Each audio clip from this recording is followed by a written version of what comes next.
Hello friends, आप देख रहे हैं आपका चैनल शेयर बाजार विद आयुष। और बात करेंगे दोस्तों इस वीडियो में एक्जिकॉम टेलीसिस्टम्स आईपीओ के डे सेकंड सब्सक्रिप्शन के बारे में। आपको बताइए आज दूसरा दिन था और दूसरा दिन कैसा रहा ये हम समझने वाले हैं। सब्सक्रिप्शन अपने आप में देखिए काफ़ी दमदार आ रहा है और सब्सक्रिप्शन बढ़िया ही आएगा, ये आपको मैंने पहले भी बताया था। तो ज़रूर बात करेंगे इसमें कि कितना आज रिटेल ने सब्सक्राइब किया है, कितना क्यूआईबीज ने किया है, कितना एचएनआई ने किया है। एंड डेफिनेटली देखिए ग्रे मार्केट भी समझेंगे, बिकॉज आपको पता ही है आज मार्केट में हमको अच्छा खासा फॉल देखने को मिला। तो उसका असर क्या यहाँ पर जीएमपी पर भी आ रहा है या नहीं आ रहा है, सब कुछ आपको इस वीडियो में पता चल जाएगा। तो वीडियो को देखिएगा पूरा। लेकिन उससे पहले दोस्तों, अभी तक अगर आपने चैनल को सब्सक्राइब नहीं किया है तो सबसे पहले आप लोग चैनल को सब्सक्राइब भी कर लीजिएगा।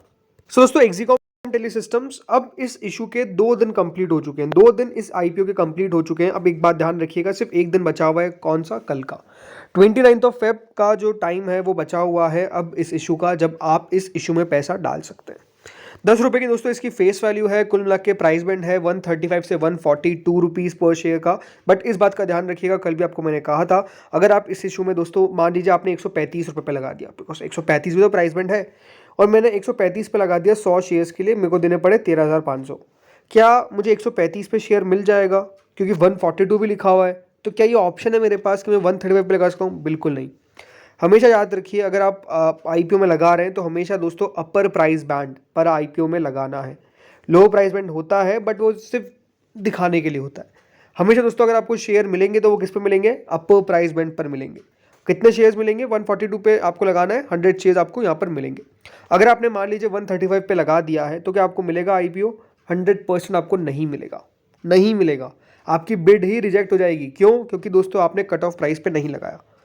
इसलिए अगर अभी आपने लगा दिया है तो आप जाकर उसको वापस से रीचेक करिए और वापस से जाकर 142 पर लगा दीजिए, एप्लीकेशन अपनी कैंसिल करके। राइट, ये इंपॉर्टेंट है समझना आप लोगों के लिए। इसके बाद दोस्तों आता है प्राइस के आता है इसका साइज। तो कुल मिला के 429 करोड़ का ये आईपीओ है, जिसमें से 329 करोड़ का तो फ्रेश इशू और बचा हुआ बाकी का 100 करोड़ का है offer for sale. BSE NSE दोनों पर इसकी लिस्टिंग होने जा रही है। दोस्तों, जो पहले दिन का सब्सक्रिप्शन निकल कर आया था उसने ये समझा दिया था, बता दिया था कि ये इशू सब्सक्राइब शानदार होगा। इसलिए क्यूआईबी कैटेगरी पहले दिन 84% सब्सक्राइब होती है। एचएनआई कैटेगरी 20, जी हाँ 20 टाइम्स सब्सक्राइब हुई। 20% नहीं, 20 टाइम्स के आसपास सब्सक्राइब हुई। रिटेल पोर्शन 29.31 टाइम्स सब्सक्राइब हुआ। और कुल मिला के दोस्तों 11.23 टाइम्स के आसपास जो सब्सक्रिप्शन है वो हमको सिर्फ एक दिन में देखने को मिल गया। जब एक दिन में इतना सब्सक्रिप्शन आ जाता है तो ये बात साफ है कि दोस्तों इस इशू में आने वाला तो ये रिस्पॉन्स तगड़ा, बहुत तगड़ा रिस्पॉन्स आने वाला है। जस्ट आपको वेट करना है कि यहाँ पर कितना इसका फाइनल डे का फिगर है, बिकॉज पहले दिन में हमको पता चल चुका था। रीज़न सिंपल है, काफ़ी अच्छी ग्रे मार्केट थी, तो बिल्कुल यहाँ पर आपको पार्टिसिपेशन आता हुआ बनता ही है। सो कितना आया है आज के दिन पार्टिसिपेशन, ये देख लेते हैं। तो दोस्तों क्यूआईबीज जो एकमात्र कैटेगरी थी जो फुली सब्सक्राइब नहीं हुई थी, अब ये भी दोस्तों फुली सब्सक्राइब हो चुकी है। कुल मिला के 5.13 टाइम्स के आसपास जो सब्सक्रिप्शन है वो हमको देखने को मिल रहा है अब इस इशू में। साफ बात है 5.13 टाइम्स। कुल मिला के दोस्तों क्यूआईबी कैटेगरी ने 660 करोड़ रुपए इस इशू में अभी तक लगा दिए। 90,63,000 शेयर ऑफर किए गए थे एंड 4 करोड़ 64 लाख शेयर के लिए एप्लीकेशन आ गई है। इस बात का ध्यान रखिएगा, क्यूआईबीज का मेजरली पैसा आखिरी दिन आता है। तो जो लोग फर्स्ट टाइम किसी आईपीओ में लगा रहे हैं और देख रहे हैं कि क्यूआईबी का पैसा तो कुछ खास नहीं आ रहा है, मात्र 5 गुना है, तो ऐसा नहीं है दोस्तों। क्यूआईबीज थर्ड डे यानी लास्ट डे पैसा लगाते हैं। मेरे हिसाब से दोस्तों यहाँ पे जो क्यूआईबी पोर्शन है वो मोर देन 150 टाइम सब्सक्राइब हो सकता है। राइट, मोर देन 150 टाइम्स मेरी एक्सपेक्टेशन है। क्यों? बिकॉज यहाँ पर क्यूआईबी का पोर्शन भी बड़ा है और इस का साइज भी ठीक ठाक है। कोई छोटा आईपीओ नहीं है। हाँ, अगर छोटा आईपीओ होता तो क्यूआईबी पैसा लगाते ही नहीं ज़्यादा, बट इसमें ज़रूर आपको 150 गुना से ज़्यादा सब्सक्रिप्शन देखने को मिल सकता है, मेरी एक्सपेक्टेशन से ये। इसके बाद दोस्तों जो कैटेगरी आती है वो है नॉन इंस्टीट्यूशनल बायर्स की, और ये भी पीछे नहीं है। 56.53 टाइम्स ऑलरेडी इशू को सब्सक्राइब कर दिया है, 56 गुना। राइट, 3,637 करोड़ सिर्फ दोस्तों अभी तक आ चुके हैं फ्रॉम द एचएनआईस। जिसमें दोस्तों बिग एचएनआईस की बात करता हूं तो 51.15 times big HNI category subscribe हो चुकी है। अब देख सकते हैं करीबन 30,21,100 शेयर ऑफर किए गए एंड कुल मिला के दोस्तों यहाँ पे जो एप्लीकेशन रिसीव हुई है वो अभी तक 2194.50 करोड़ के आसपास जो है वो रिसीव हो चुकी है। मतलब 2194.50 करोड़ रुपए रिसीव हो चुके हैं। 15 करोड़ 45 लाख शेयर के लिए एप्लीकेशन आ चुकी है।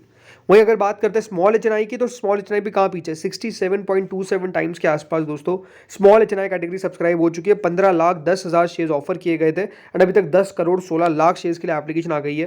1442.90 करोड़ अभी तक दोस्तों लगा दिए गए हैं by the by the small HNIs, right. तो सब्सक्रिप्शन आप देख सकते हैं कितना ज़्यादा आ रहा है, शानदार आ रहा है, मतलब ये देखने लायक होगा कल का डेटा। तो इसके बाद दोस्तों रिटेल इन्वेस्टर्स आते हैं, और रिटेल इन्वेस्टर्स भी कहाँ पीछे, सबसे ज़्यादा अगर पैसा किसी के द्वारा अभी तक आया है तो वो रिटेल इन्वेस्टर्स के द्वारा है। 67.33 टाइम्स 30,21,121 शेयर्स ऑफर किए गए हैं दोस्तों यहाँ पर रिटेल कैटेगरी को, लेकिन अभी तक कुल मिलाकर 20 करोड़ 34 लाख शेयर्स के लिए एप्लीकेशन डाल दी गई है। कुल मिलाकर दोस्तों रिटेलर से अभी तक 2,888.45 करोड़ अभी तक रिसीव हो चुके हैं।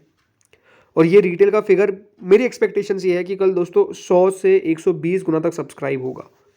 कितना, 100 से 120 गुना सब्सक्राइब होगा, इस प्रकार की मेरी पूरी एक्सपेक्टेशन है। क्यों एक्सपेक्टेशन है? रीज़न सिंपल है, IPO देखिए बढ़िया है, इसलिए इतना पैसा आने का पूरा चांसेस है।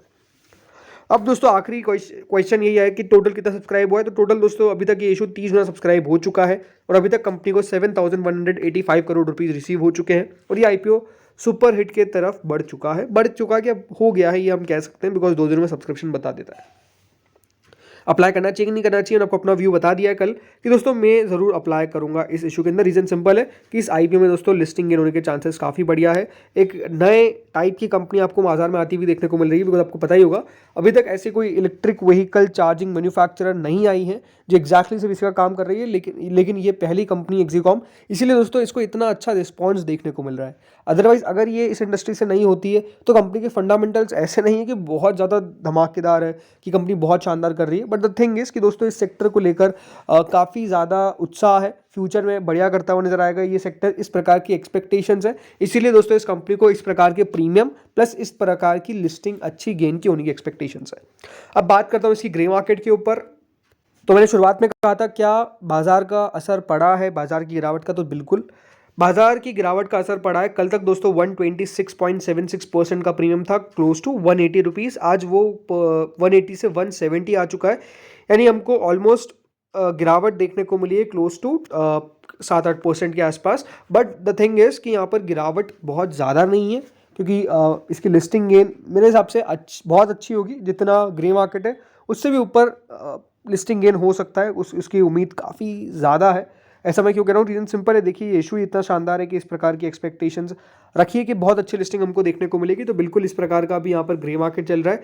बाजार देखिए रिकवर कर गया तो इसकी ग्रे मार्केट भी रिकवर कर जाएगी, और मेरे हिसाब से बाजार रिकवर ना भी करे, राइट, बाजार अगर मान लीजिए थोड़ा बहुत और भी गिरता है, बिकॉज थोड़ा सा डेटा अभी हमको BOS के साथ ज़्यादा देखने को मिल रहा है, बिकॉज मार्केट जो अपने लेवल है 22,200 के ऊपर वो इतना आसानी से होल्ड नहीं कर पा रहा है, इसीलिए आज हमको गिरावट काफ़ी देखने को मिली। दूसरी बात, कुछ बड़े चेंजेस भी होने वाले हैं, बिकॉज निफ्टी के भी देखिए जो इंडेक्स में शामिल होते हैं जो भी कंपनीज, उनके अंदर भी कुछ अभी नए रूल्स आ सकते हैं। बाकी SEBI भी कुछ म्यूचुअल फंड से डेटा मंगवा रहा है, स्मॉल कैप मिड कैप का, जिसमें कौन कौन से शेयर्स वो होल्ड करते हैं। तो मतलब हर चीज़ का कुछ डेटा आने वाला है, उसके कारण भी थोड़ी बहुत गिरावट है। बाकी जो इंपॉर्टेंट बात है वो ये कि लेवल्स मार्केट उतना होल्ड नहीं कर पा रहा है। थोड़ी बहुत गिरावट अगर बन भी जाती है जैसे मैंने कहा, तो अब भी इस IPO पे ज़्यादा असर नहीं पड़ेगा। रीज़न सिंपल है, बिकॉज इसका लिस्टिंग अच्छा ही होगा। इतना पैसा आ रहा है तो इसका मतलब ये है कि साफ है बात है, लिस्टिंग काफ़ी बढ़िया होगी। तो फ्रेंड्स इस वीडियो में इतना ही था। बाकी आप लोग बताइए अभी तक आपने कितना एप्लीकेशन इस IPO में लगा दिया है, कितनी आपने बिड लगा दी है। इस वीडियो में इतना ही था। Thank you friends for watching this video.